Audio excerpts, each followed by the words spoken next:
In vino veritas, en el vino está la verdad, decían los romanos, y no era precisamente por su sabor ni su color. Es decir, el vino es desde siempre una bebida alcohólica, asociada a las pasiones, a los excesos, a las fiestas, a los rituales religiosos. Sin embargo, Uruguay autorizó la semana pasada la importación y producción de vino sin alcohol o de baja graduación alcohólica. Por decreto se establecen las definiciones de lo que es el néctar de uva gasificado, el vino desalcoholizado y el vino parcialmente desalcoholizado. ¿Por qué se realizan estas modificaciones? ¿Hay mercado en Uruguay que lo justifique? ¿No es un mero jugo de uva el vino sin alcohol? Todo esto les proponemos charlar ahora con el presidente del Instituto Nacional de Vitivinicultura, el INAVI, el enólogo Ricardo Cabrera. Ricardo, ¿qué tal? Buenos días. Hola, buenos días, un gusto estar en contacto con ustedes. Te empiezo preguntando para situar en dónde, o sea, en qué momento del sector se introduce esta novedad. La producción cayó el año pasado, salieron los datos hace unos días, los datos de 2023, cayó un 34% comparado con 2022. Esto tiene que ver con la sequía, ¿verdad? Cayó mucho la producción por la sequía. También influyó o entró mucho vino de Argentina, ¿no? Por la diferencia de precio. Sin embargo, no cayó tanto el consumo, ¿no? Eso se mantuvo bastante estable, el consumo interno en Uruguay. Sí, varias preguntas en una. Sí. La producción cayó un 34 a 40% en algunos sectores y hasta 50 en algunos viticultores. Mm. Todo producto de la sequía, ¿verdad? Que fue un fenómeno adverso para toda la agricultura en general. Con decir que hasta hace poco tiempo estaba la alerta sanitaria por la sequía del Ministerio de Ganadería que fue levantada. Sí, sí, sí, hace muy poquito. Eso, ¿qué pasa? Se produjo menos uva, se produjo menos vino, pero como contrapartida se produjo mayor vino de calidad, porque a Mm. menor cantidad de kilos, mayor calidad y mayor perfil sensorial, grado alcohólico, etcétera. Ese faltante de uva, pusimos en accionar un decreto que nos habilita por ley a un apoyo a los productores, tanto bodegueros como viticultores, que fue de 60 millones de pesos, discriminado por pérdidas por hectárea y por producción. Entonces, ese dinero se combinó con el ministerio y se acordó con las gremiales integrantes del directorio de INAVI. Fue un pago que realmente fue maravilloso en el sentido de que fue rápido. En 2 semanas hicimos todo el pago de ese apoyo, que fue un apoyo, no fue la totalidad de la pérdida, pero sí fue un apoyo y muy importante. Y entonces eh, la cifra fue básicamente guardando una equidistancia con un valor de dinero que hay en caja para cualquier fenómeno climático. Y bueno, por un lado, solucionamos ese tema. No cayó el consumo, afortunadamente, estamos en una meseta. Eso te iba a decir, A las pesar, pérdidas entonces se sí, dieron sobre todo por la exportación. O sea, el consumo interno se se dieron, mantuvo, pero la pérdida de este apoyo necesario vino por ese lado. se dio un apoyo por las pérdidas que ya está previsto por la ley de creación de INAVI Sí. y se exportó un poco menos, como un fenómeno mundial que se está Mm. consumiendo bastante menos vino en todos los países del mundo en comparación a años anteriores.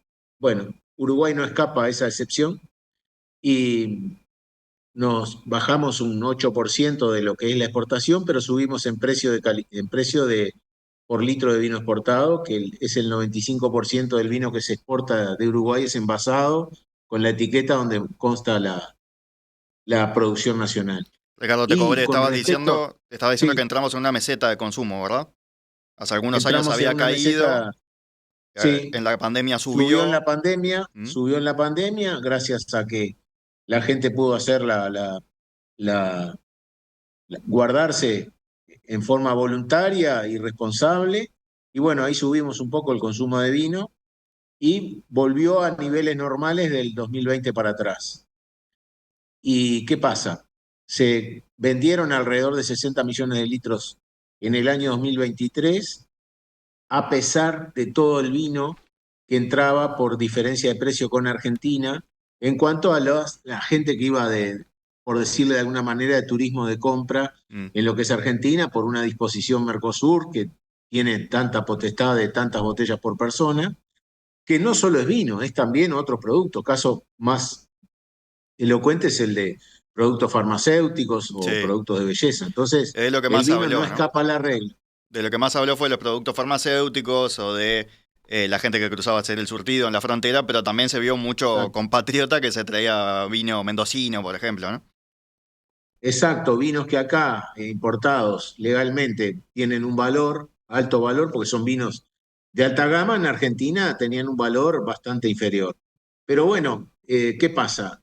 Con la asunción del nuevo gobierno empezaron a cambiar las reglas de juego, en el caso de Argentina, y los vinos empezaron a subir de precio. Y hoy no es tan favorable la compra de vinos argentinos para traerlos, y bueno, están trabajando mejor las importadoras, y bueno, esos mismos vinos se están vendiendo en el país. Bien. O sea, la situación en este momento del sector vitivinícola en Uruguay no es mala, ¿no? Podemos decir, es No, estable. no es mala, A es un pesar de la sector que no está pandemia, a pesar endeudado. de la pandemia, perdón, a pesar de la sequía y a pesar de esto que comentabas de las importaciones de vino desde Argentina, la situación no es mala.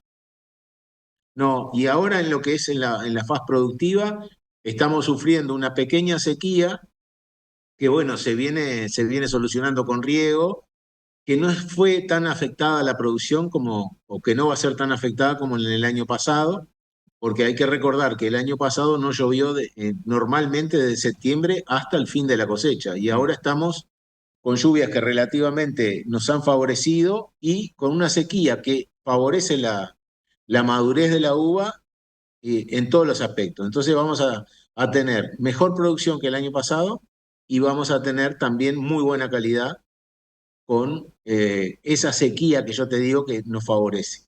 Bien. Y el último apunte, decías, el consumo de vino ha caído en todo el mundo. ¿Eso a qué lo vinculan ustedes? ¿Es un cambio cultural que se da en el mundo? ¿Se toma menos alcohol o específicamente menos vino? No, se toma menos alcohol, Uruguay no escapa a esa regla y bueno, hay toda una tradición que va quedando de lado. Se está tomando, por ejemplo, menos vino tinto y se está tomando más vino blanco. Se están tomando vinos con menor contenido alcohólico y se están tomando más vinos desalcoholizados. Entonces, atentos a esa novedad que la venimos estudiando de hace 2 años atrás, es que propusimos al ministerio y nos avaló la producción e importación de vinos desalcoholizados o de alcohol cero. Entonces, pensamos que es una buena medida para ampliar el horizonte para el consumidor y para la producción nacional también. Vamos con eso entonces. Expliquemos qué es el vino sin alcohol. Esto, decías, en otros países ya se ve como una tendencia creciente. Antes de empezar la entrevista me decías que tampoco es algo nuevo, ¿verdad? Es un producto que ya existe hace una buena cantidad de años. Tiene más de 45 o 50 años el producto. Los iniciadores fueron aunque parezca mentira, los franceses. Hmm. Digo, aunque parezca mentira, porque son los padres de la elaboración de vino, a pesar de los griegos y de los italianos. Y bueno, se les ocurrió en su momento elaborar un producto vino, pero desafectarlo del alcohol. Han mejorado tanto la técnica de la producción en retirar el alcohol del producto, que hoy por hoy es tendencia mundial, sobre todo en los jóvenes, a consumir este tipo de vinos. Que es vino, nace como vino porque fermenta el jugo de uva, fermenta, se transforma en vino y luego por un proceso de ósmosis o destilación u otros aspectos tecnológicos que no vale la pena anunciar, se le retira el alcohol. Es interesante Entonces eso porque queda, uno asocia vino con alcohol sí o sí, ¿verdad? O sea, no es que el alcohol se le agrega exacto, después. El alcohol es parte de la creación misma del vino, ¿no? el alcohol es el producto de la fermentación del azúcar natural que tiene la uva. Por un proceso natural, la uva, por medio de levadura, fermenta su grado de azúcar natural y lo transforma en alcohol. ¿Qué pasa?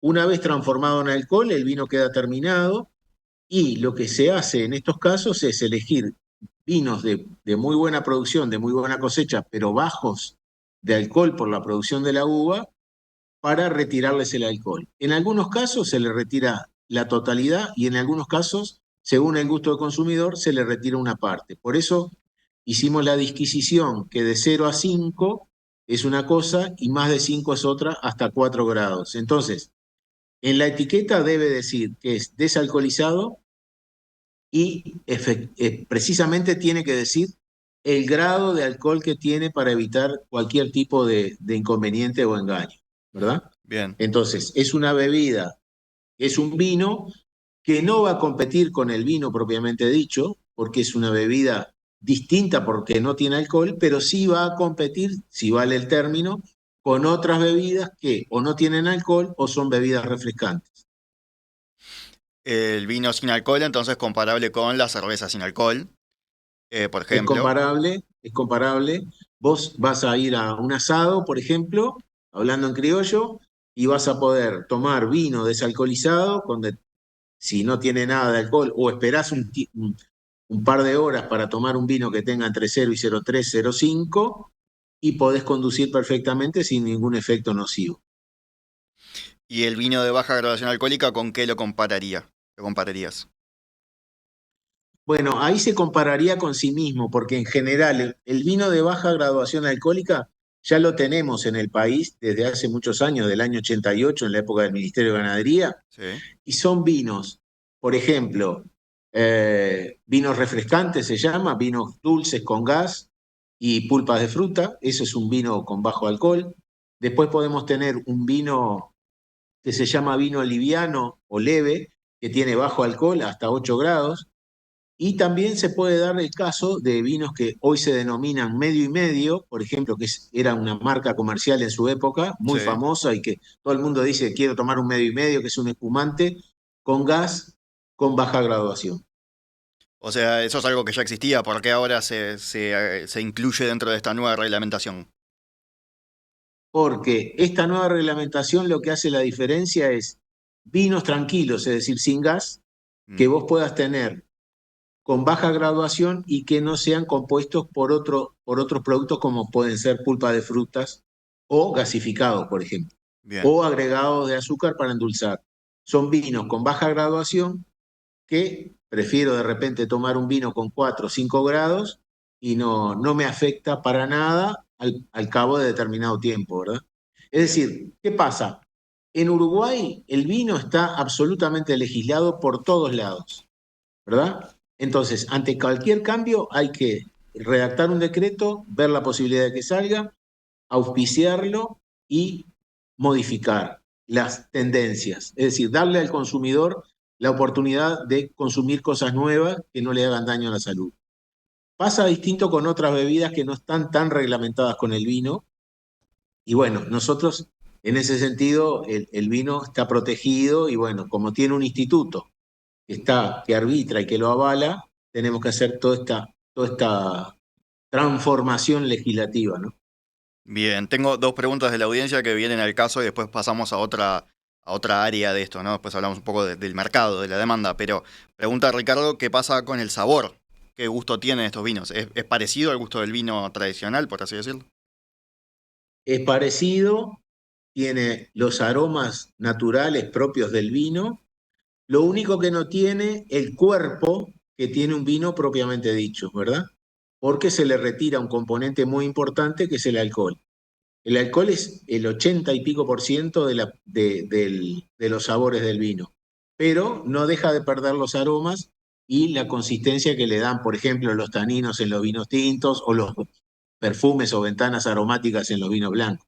Hay vinos espumantes, vinos blancos, vinos tintos y vinos rosados sin alcohol o desalcoholizados. Y bueno, una vez que los tengamos acá, vamos a tener la oportunidad de probarlos como tuve yo y todo el equipo técnico de INAVI, que la verdad que nos sorprende la calidad y el sabor. Bien. Y la otra pregunta llega de Gustavo que dice, no me doy cuenta cómo se favorece la producción nacional con la importación de esos vinos. Esto ustedes fomentan que en principio se importe y luego fomentan que también se empiece a producir acá. Fomentamos que se importe y que se produzca en el país. Esa es la idea. Ahora, la producción nacional, si se me permite, no tiene nada que ver porque es un producto que no compite con la producción del vino propiamente dicho. No se puede comparar un vino como se denomina, con un vino desalcoholizado. Pues son bebidas distintas, que tienen el mismo origen, la misma génesis, pero son bebidas distintas. No se, para comparar hay que comparar entre iguales, no se puede comparar entre diferentes. Por Bien. eso hay que probar los vinos sin alcohol entre sí y probar los vinos propiamente dicho entre sí. Es como comparar una bebida con otra. No se puede comparar cerveza con una bebida refrescante, tampoco se puede comparar vino sin alcohol o desalcoholizado con un vino. Esa es Pero mi opinión y realmente lo que está plasmado en el decreto. bien, lo que te pregunto igual por esto, en este punto, en cuanto a la producción nacional, es que por lo que averiguábamos ayer desde la producción en perspectiva, se requiere tecnología, lo que comentabas recién, ¿no? Por ejemplo, la osmosis inversa, hay diferentes procesos para sacarle el alcohol al vino, pero que no, quizás no existe hoy en Uruguay una producción como para hacer una tecnología como para hacer una producción en masa, ¿verdad? ¿Tienen pensado quizás promover facilidades para que se pueda importar tecnología y se pueda avanzar también en esto? Bueno, todo eso está a estudio. También depende mucho de la industria privada, que le interese la producción y que le interese tanto personal como corporativamente obtener la tecnología y elaborar los vinos desalcoholizados en el país. Hay un ejemplo claro, cuando se empezó con las vendimiadoras de uva, que eran máquinas que que cortan la uva, nosotros decíamos hace muchos años, bueno, esto no va a llegar nunca al Uruguay porque es carísimo. Hoy es bien fácil de ver que muchos productores se juntan para comprar una máquina cortadora de uva y ponerla a trabajar. Bueno, con esto va a pasar lo mismo. Es una tecnología que puede llamar la atención, que puede llegar a ser cara, pero también que va a dar sus propios dividendos. Yo creo que el gran medidor, la gran encuesta del gusto de los consumidores por el vino desalcoholizado, la van a dar la venta de los importadores.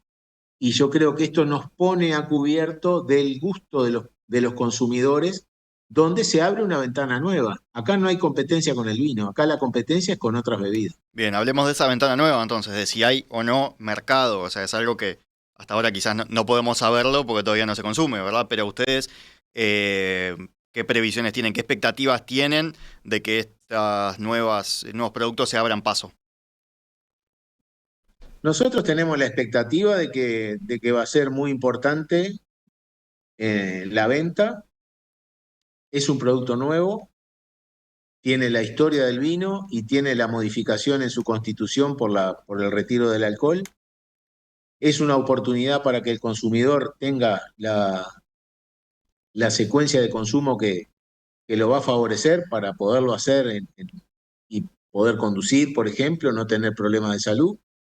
Es una opción nueva. Nosotros seríamos muy atrevidos a decir va a ser un golazo la producción, la venta. Bueno, esperemos que la gente lo vaya probando y lo vaya adquiriendo en su modalidad de consumo. Yo he probado productos que la verdad están excelentes y me han llamado muchísimo la atención y seguramente eh, en pocos meses vamos a tener la primera visión de cómo se comporta el mercado y en la medida que el consumidor vaya eligiendo qué tipo de vino quiere. Hay todas las opciones, tanto de espumosos, de tintos blancos y rosados, como también de vinos dulces que no tienen alcohol.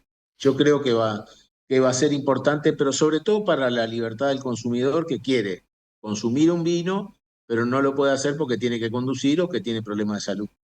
Bien. Creo que hace un rato mencionabas el tema desde el sector vitivinícola, se ha hablado mucho de cómo se ha visto afectado por el alcohol cero, ¿no? Esto también puede ser una entrada, este producto puede compensar por ahí esa afectación, por ejemplo, para las bodegas, donde quizás las personas que antes que quizás ahora dudan de si manejar hasta ahí, pues dicen, bueno, si no puedo tomar nada. ¿Ustedes ven esto como un ingreso también para abarcar ese problema? Sí, muy buena pregunta y es así. Yo entiendo que el alcohol cero es una realidad, no vamos a discutir. Me parece importantísimo que esta novedosa bebida, novedosa por decirlo en el país, Mm, ya en el mundo ya es casi tradicional, sobre todo en Europa, y máxime en los jóvenes, es un detalle muy importante. Yo creo que este tipo de vino sin alcohol o desalcoholizado va a compensar quizás, una opinión muy agarrada con alfileres quizás, pero entiendo que positiva, va a compensar lo que es la baja de las ventas por el tema del alcohol cero, porque obviamente si vas a cenar o a almorzar por ahí, no podés consumir vino porque tenés que conducir. Entonces, bueno, me parece muy importante eso.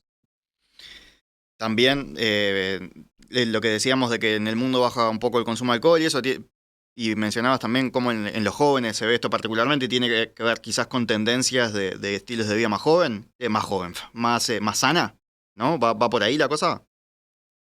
Yo entiendo que sí. Mirá, se da la paradoja en Irlanda que el gobierno, por ejemplo, está con una lucha con respecto al consumo de alcohol. Fíjate en Irlanda, que es un gran país productor de destilados, sobre todo de whisky, Sí, claro. y que una de las economías más fuertes en ese sentido viene de las bebidas destiladas. Bueno, el gobierno está empeñado en bajar el consumo. En todos lados se está imponiendo lo que es la tolerancia cero, de alguna manera para evitar temas de conducción, etcétera, etcétera, que no quiero entrar a discutir, pero va de la mano, como tú decías, de un estilo de vida quizás más sano y que también para gente que no puede consumir bebidas alcohólicas. Yo creo que es una gran oportunidad. Bien, acá por ejemplo Marco celebra vino sin alcohol, muy buena, bienvenida a la innovación. Y alguno se pregunta si no compite, decíamos, bueno, no compite con el vino, según la opinión del INAVI, pero sí, sí podría decirse compite con los jugos, ¿no? Con el agua saborizada, como va a entrar dentro de ese mercado. Si vos vas a un restaurante, tanto al mediodía como a la noche, y esto es algo personal que lo vengo viendo y anotando desde que está el tema de la baja de la tolerancia. Si vas a un restaurante, vas a ver todas las mesas con jugos, con refrescos o con bebidas cero alcohol. Mm, Esperemos verlas, esas mesas, con vino desalcoholizado. Porque es una realidad, si vas a conducir no podés beber. Entonces, yo creo que si tenés un conductor solidario, que viste que a veces se sortea quién maneja, quién no, mm. para poder tomar una copa de vino. Bueno, en este caso no va a haber problema.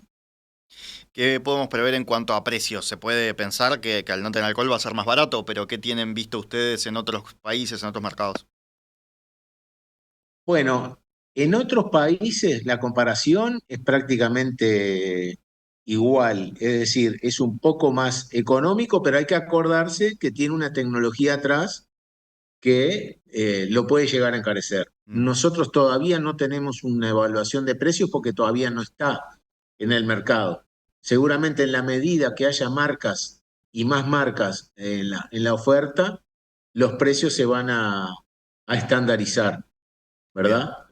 Va a ser toda una novedad y bueno, yo celebro las novedades y Mm. salir un poco de la zona de confort y decir, bueno, el vino se transforma a sí mismo como lo que hablábamos antes de empezar esta entrevista. Tiene tantos miles de años el vino y bueno, tiene que de alguna manera seguir buscando cosas que lo dinamice y eh, que lo ponga en la realidad. Es decir, la gente es la que marca, el consumidor es el que marca el consumo, ¿verdad? Es el que marca los gustos. Y bueno, yo creo que va por ahí. Bien, unas últimas puntualizaciones tienen que ver con el decreto este que reglamentó estos cambios. Ahí, por ejemplo, se establece un límite de hasta 1 litro de capacidad para los envases que contengan vinos desalcoholizados o parcialmente desalcoholizados. Hay diferencia con el vino tradicional que tiene las damajuanas grandes, ¿no? De 5 litros. ¿Por qué se marca ese límite? Bueno, precisamente porque el alcohol es el gran escudo que tiene el vino para defenderse de, de problemas patógenos, por ejemplo, Mm, ¿verdad? Entonces, si el vino no se defiende a sí mismo con el alcohol, bueno, va a tener que tener, por un lado, la defensa del envase, que tiene que ser de menor cuantía que una damajuana, bien, y también va a tener que tener una fecha de vencimiento, porque en todo el mundo se establece que el vino sin alcohol tiene fecha de vencimiento a diferencia de lo que es el vino propiamente dicho. El vino propiamente dicho no tiene fecha de vencimiento porque va evolucionando en el tiempo, pero con el vino desalcoholizado corremos el riesgo de que ese producto pueda tener algún inconveniente desde el punto de vista físico. Entonces, uno de los temas básicos es el envase para evitar que en la gran superficie de un envase de una damajuana, por ejemplo, pueda tener inconvenientes. Es interesante eso. La frase envejece como el vino no, no sirve para el vino sin alcohol, entonces. No, hay una cosa, puede haber vinos de guarda, desalcoholizados o sin alcohol. Yo probé uno la semana pasada español que está espectacular. Eh, Puede haber guarda en barrica, pero ese vino va a tener también una fecha de vencimiento, es decir, un Bien, periodo por el cual lo podés consumir. bien. Otro punto a tener en cuenta para los que estén interesados en probar esto cuando aparezca, entonces, ¿no? Hay algo que tienen que mirar a lo que no estaban acostumbrados. Por un lado, que Inavio va a hacer hincapié en lo que es definir el grado alcohólico en la etiqueta para que la gente sepa a qué atenerse, el origen del producto, quién lo elabora, quién lo importa. Después, otra cosa que dice el decreto es lo del néctar, que es la diferencia con el vino desalcoholizado. El néctar es un jugo de uva con agregado hidratado y que puede ser hasta gasificado. Mm, No es vino, se llama néctar, es un jugo de uva. ¿Qué pasa? Se hidrata para bajar la cantidad de azúcar que tiene un jugo de uva normal. Pero básicamente lo definimos porque la OIB, la Organización de la Viña y del Vino del Mundo, lo define, entonces nosotros no podíamos quedar afuera, como ya te dije, por un tema reglamentarista de todo el vino nacional. O sea, es otra cosa diferente. Está el jugo de uva, está el néctar de uva y está el vino y el vino sin alcohol. Exacto, Son todos exacto. diferentes productos, ustedes se han encargado de establecer bien las diferencias. Lo básico es, toda la información va a estar en la etiqueta. Bien. Cualquier duda nos pueden consultar a Inavi. Y bueno, esperemos que sea del agrado de todos. Ricardo Cabrera, enólogo, presidente del INAVI, el Instituto Nacional de la Vitivinicultura. Muchísimas gracias por estos minutos esta mañana aquí en Perspectiva. Muchas gracias a ustedes por este canal de información para toda la gente con este novedoso producto. Un abrazo.